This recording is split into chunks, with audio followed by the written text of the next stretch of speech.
आपल्या सर्वांना गुढीपाडव्याच्या हिंदू नववर्षाच्या मनापासून शुभेच्छा देतो।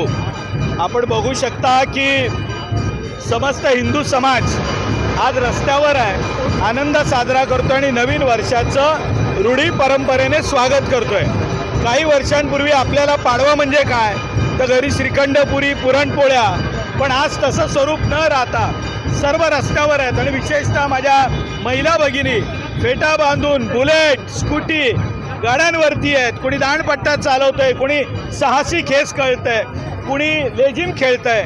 या गुढीपाडव्याचं आता स्वरूप बदललेलं असून सर्व संपूर्ण हिंदू समाज हा एकवटून या निमित्ताने रस्त्यावर उतरतोय। हीच खूप मोठी आनंदाची गोष्ट आहे।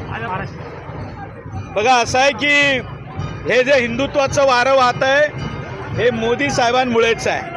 संघाचे आमचे 100 वर्ष पूर्ण होत असताना या लाल किल्ल्यावरून संघाचा एक स्वयंसेवक ज्या वेळेला हा झेंडा फडकवतो यापेक्षा दुसरा आनंद असू शकत नाही। आपण राम मंदिर केलं, 370 हटवलं, या देशामध्ये जे काही बदल घडतोय हे वाराणसीतलं दर्शन घेतल्यानंतर आपण बद्री केदारनाथला जातोय, कुंभमेळा जोरात झाला। त्यामुळे मी एवढंच म्हणेन की मोदीजींना जय श्रीराम, देवेंद्रजींना जय श्रीराम, जय जय श्रीराम।